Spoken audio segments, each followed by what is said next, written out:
It was spring of 2000 in Washington, D.C. I was there. This is Marsha Katz, and what an action it was.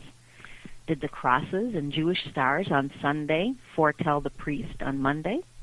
Did ADAPT's house calls remind the AMA about days gone by and drive home the point that we want to live in our own homes, not institutions? Without question, the ADAPT Woman Warrior negotiating team struck the first blow in that 2000 action that resulted in the AMA finally endorsing the Community Choice Act after the 2007 Chicago action. The blood we left on the cement as people dragged their bodies up the steps of the old executive office building resulted in a meeting with Vice President Al Gore, then running for president.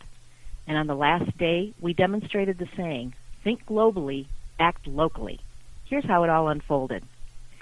After some ferocious stormy weather that delayed flights, Sunday dawned with sunny skies, perfect for our Voices and Faces rally, where real people who had escaped nursing homes and other institutions spoke out for those still incarcerated, vowing to keep fighting until everyone was free.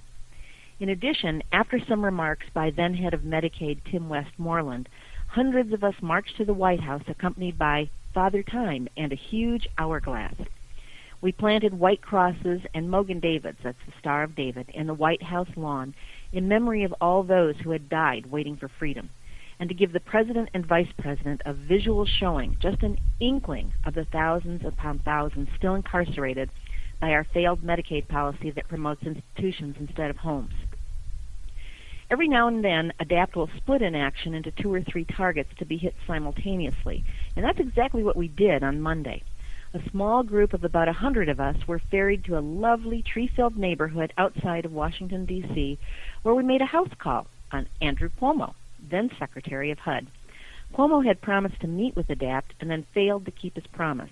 I guess you could say we're like elephants. We don't forget. So, taking care to stay off the grass, we packed the front walk and steep driveway with bodies, chairs, and beautifully colored chalk drawings that said our homes, not nursing homes. In one of the typically bizarre occurrences that seem to attend ADAPT actions, HUD chose to send a priest to negotiate with us. Surrounded by a cadre of local police and Secret Service agents, the priest and a HUD employee who came with him heard our story, and having heard, pledged to make Secretary Cuomo keep his promise to meet with us. While the Cuomo 100 was winning in the burbs, hundreds more ADAPT activists made a second house call on none other than the AMA. An all-woman ADAPT Amazon negotiating team hung in there to convince the very patriarchal, hierarchical AMA that we would not be dismissed with head pats and we would not go away until they stopped patronizing us and agreed to meet to discuss how they can support community instead of sending people to institutions with the stroke of a pen. On Tuesday, we went to the old executive office building, the headquarters of Vice President Gore. Gore had failed to issue official support for Mikasa as a presidential candidate, and he and President Clinton, in the waning hours of the Clinton administration, had also not supported full funding for the Office of Civil Rights Enforcement of Olmstead, nor had they supported funding Olmstead implementation grants to the states. For those looking for historical lessons to inform the future, especially during this 2008 election year, they would do well to remember Stephanie's words from this D.C. action report in Incitement. She said, 8 years of promises were coming to a close, with a lot of promises not kept and a lot of dreams broken. Lip service is not attendance services. Glad handing does not complete a bowel program. It doesn't get you up and dressed, and it doesn't get you into bed at the end of the day. And so, after gathering in Lafayette Park, we marched across the street and surrounded the building, finding all but one tiny, inaccessible gate closed up tighter than a drum. As usual, the presence of steps could not stop ADAPT's determined warriors.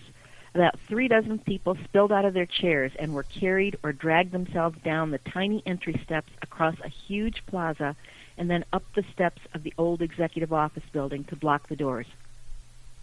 The image from that day are seared in my memory. Maria, refusing any assistance, pulling herself by her hands regally across that checkerboard plaza, inch by inch, like a sinuous snake queen. Best friends Julie and Tammy, both with CP, struggling, step by step, leaving blood in their tracks as they dragged themselves to the top of the building staircase. Quinn, seated proudly on his portable stool in his white shirt in the hot sun, came by his side, blocking one of the building's doors.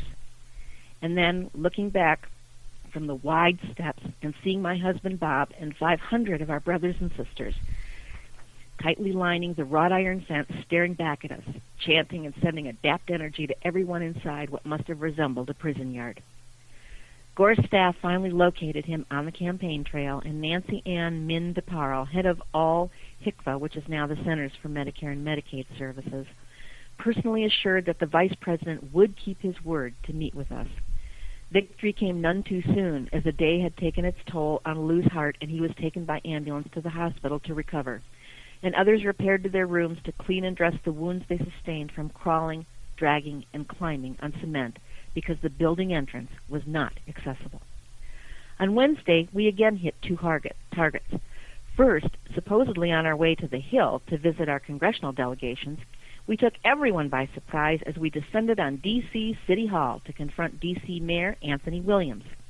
He was leading a city that has more institutionalization than almost anywhere in the country, and it's right there in the backyard of Congress and the President. Since they didn't expect us, our negotiating team easily entered the building, and the rest of us spread out across the front of City Hall. Mayor Williams was contacted at a meeting in Baltimore and agreed to meet with ADAPT at 2 p.m. that day. 100 ADAPT activists remained at City Hall to be sure the mayor kept his word, and the rest of us made our scheduled visits with our U.S. senators and representatives. Mayor Williams kept his word and met with us at 2 p.m. 2 hours later, our negotiating team emerged from City Hall with the mayor's commitment to ongoing meetings with the Capital Area ADAPT group and his promise to apply for more federal dollars for community services to address the barriers to community that continue to keep so many people institutionalized in our nation's capital, especially the disgraceful lack of affordable, accessible housing. That night, as always, we celebrated together before leaving the next day for our homes across the country and even across the pond. It's funny, even though so much of what we do seems to take so long, so many years, Bob Kafka says it's kind of like trying to turn the Andrea Doria. Every time we go to Washington, D.C., the insiders there tell us that nothing happens until ADAPT comes to town and forces some action.